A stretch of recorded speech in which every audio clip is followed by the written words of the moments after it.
Hello বন্ধুরা, কেমন আছো সবাই? আশা করছি সবাই ভালো আছো আর আমিও খুব ভালো আছি। তো আজকে গিয়েছিলাম মার্কেটে ভেবো না যে ঘুরতে গিয়েছি, আমরা গিয়েছিলাম মার্কেট করতে। তারপর তোমার হচ্ছে কিছু কসমেটিক্সের জিনিস কিনতে।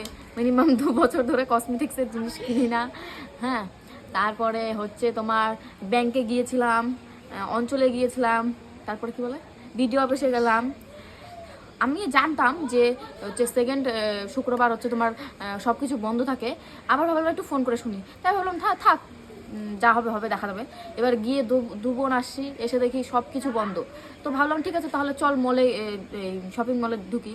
তো শপিং মলে ঢুকতে গেছি, দেখছি সব মাল মেটেরিয়াল নিয়ে আসছে। এবার আমাদের দেখে, আমরা যখন ঢুকবো তখন দেখেই দরজাটা বন্ধ করে দিল, মানে গেটটা বন্ধ করে দিল। তোমাদেরকে এই ভিডিওটা আমি দেখাবো, তোমরা দেখবা, নিচে দেওয়া আছে। তারপর ভাবলাম যে কাছেই দিদি বাড়ি, তো বোন বলছে চল, আমার জন্য কদবেল রেখে দিয়েছে, চল আমরা গিয়ে মাখা করি। তো ভাবলাম ঠিক আছে, 1 কিলোমিটার তো ঠিক আছে, চল হাঁটতে হাঁটতে চলে যাও, দু বোন গল্প করতে করতে।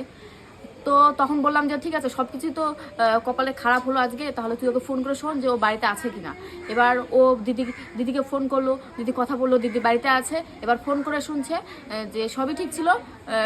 ফোন করে বললো যে কদবেল এসে নিয়ে চলে গেছে বাবা, মানে আমার পিসে মশাই নিয়ে চলে গেছে। না, ওটারও কপাল খারাপ।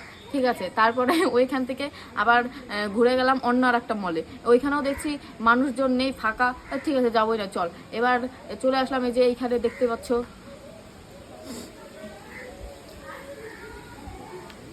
গোবরাগুড়ি।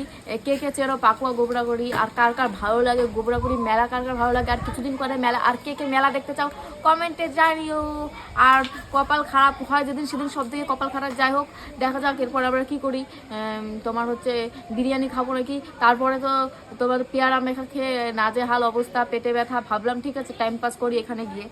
সেই টাইম পাস করতে এসেও পেটে ব্যথা। দু একটা মানে ঝাল খেয়ে পেটে ব্যথা শুরু হয়ে গেছে, 2-1টা রিলস বানালাম। এবার এটা ভিডিওটা বললাম, অভ্যাস করছি মুখে বলার, দেখা যাক কতদূর কি পারি। পরবর্তীতে মুখে বলে ভিডিও করার চেষ্টা করবো।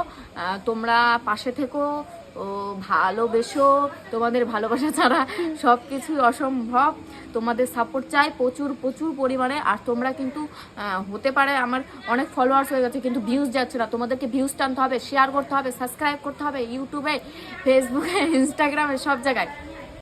তারপর যাই হোক, ভেবেছিলাম অনেক কিছুই কিনবো, পরে গিয়ে দেখি সব কিছুর দোকানগুলো বন্ধ, যেহেতু দুপুর টাইম ছিল। সেই কারণে কিছু কিনতে পারিনি। ভাবলাম সিঙ্গাড়া কিনবো, সিঙ্গাড়ার দোকানও খোলা ছিল না। যাই হোক, মানে কোনো কাজই হয়নি, কাজের কাজই হয়নি, ফালতু টাকা চলে গেছে তার পেছনে, কোনো কিছু খেতে পারিনি। আর এখন দেখছি বিরিয়ানির দোকানটা খোলা, তখন কি আর লোভ সামলায় বলো। যাই হোক, যতই হোক বিরিয়ানি। তারপরে বিরিয়ানি কিনে নিলাম। চলো, এবার বিরিয়ানি কিনে বাড়ি চলে আসলাম। যেহেতু আমাদের কপাল খারাপ, কপালে ভালো কিছু লেখা নেই। বিরিয়ানি আছে একটা ভালো, সেটাই খাওয়া যাক, সে টাকা যাবে যাক, কিন্তু বিরিয়ানি তো খেতে পারবো, তাই না? যাই হোক, তোমাদের ভিডিওটা কেমন লেগেছে কমেন্ট করে জানিও, আর লাইক কমেন্ট শেয়ার করে দিও। টাটা, আর পারলে একটা ফলো করে দিও। Bye bye.